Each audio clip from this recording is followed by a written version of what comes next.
Vamos a echar una breve mirada a los verboides. Verboides son palabras que casi son verbos, pero que les falta algunas propiedades que definen el verbo, que en el caso del maya es el hecho de combinarse o no con un auxiliar. Un verbo se combina con un auxiliar, pero un verboide no. Son conceptos como kat, desear, y ohel, saber, y oxma, creer, etc., que son en su mayoría conceptos estáticos que en ese sentido no son típicos de conceptos verbales. Y ahora pasamos a los niveles de complejidad de los verbos.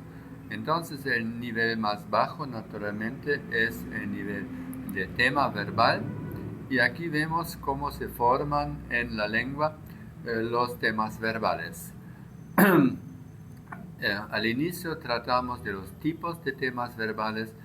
Naturalmente hay raíces verbales que se clasifican por su transitividad, y hay temas verbales que entonces son complejos y pueden ser complejos por composición o por derivación.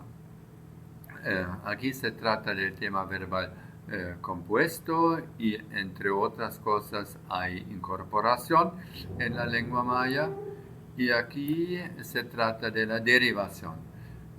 Aquí vemos que existen varios tipos de verbo derivado, y sobre todo naturalmente hay un proceso de causativización que crea verbos causativos.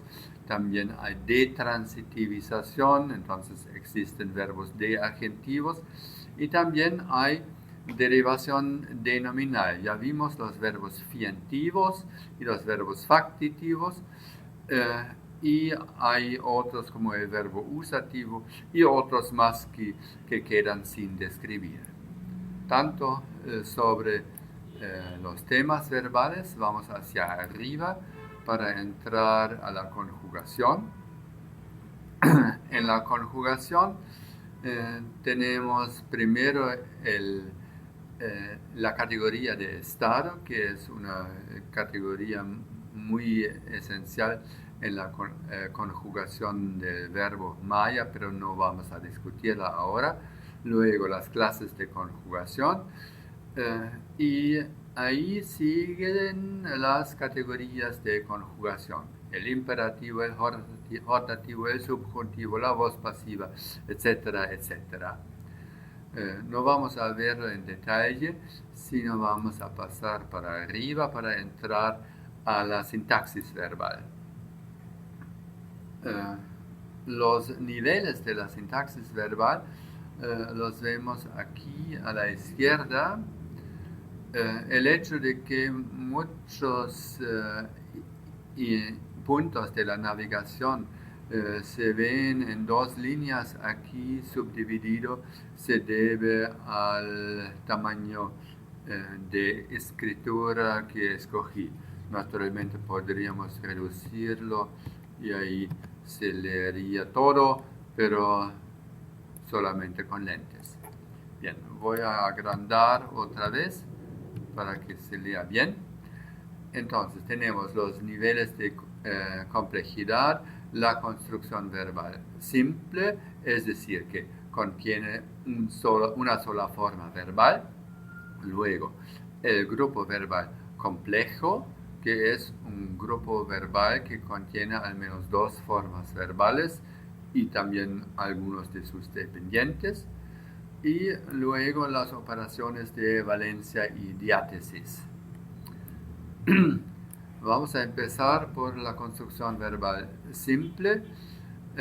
Aquí primero se explica el índice pronominal que acompaña el verbo, y tenemos un grupo verbal indiciado simple que es, por ejemplo, inchamwilikech, que te veo un poco. Al inicio tenemos ese índice verbal, luego un adverbio sencillo, opcional, y la forma verbal con su segundo índice que identifica el actante absolutivo.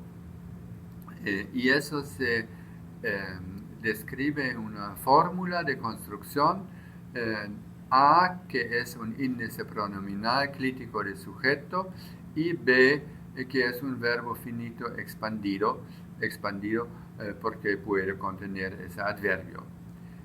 Y en la discusión del verbo finito se va a explicar que el verbo finito también contiene esa parte de sufijo que se refiere al actante absolutivo. Eso vamos a saltar en este momento. Bien, el grupo verbal complejo puede ser una construcción de movimiento con propósito. Entonces vamos a clicar aquí y vemos de nuevo la construcción de movimiento con propósito que ya vimos antes.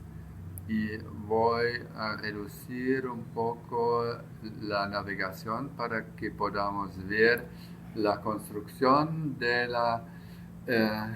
movimiento con propósito. Se describe aquí arriba y aquí dice que tenemos dos construcciones V4. V4 es un núcleo de oración verbal. Y el primero contiene naturalmente un complejo verbal que es intransitivo porque su núcleo por su vez es un verbo de movimiento orientado, que es justamente ese A. Aquí abajo se dice A es un verbo de movimiento orientado. O un verbo posicional también puede serlo porque tomar una posición es también un tipo de movimiento. Y se puede clicar en el ejemplo y se pasa para abajo. Ahí aparece el ejemplo. Fidel se vino a informar, literalmente le fideló, Fidel, tal vino a Pexach a pedir información. Entonces, esa es la construcción. Lo que aparece en corchetes rojos es la construcción de movimiento con propósito. Y aquí vemos que consiste de al menos dos formas verbales. Pasando otra vez para encima. Aquí se describe que las fórmulas de los dos núcleos de oración verbal contienen un índice, el I, que se refiere al sujeto, y el hecho de que aparezca I en vez de otro índice, J o lo que sea, el mismo índice en las dos oraciones aquí dice que comparten su sujeto. El sujeto es idéntico. Y el segundo complejo verbal es un grupo verbal indiciado semifinito. Y ese grupo verbal indiciado semifinito también aparece en la meronimia y luego voy a explicar qué es la meronimia.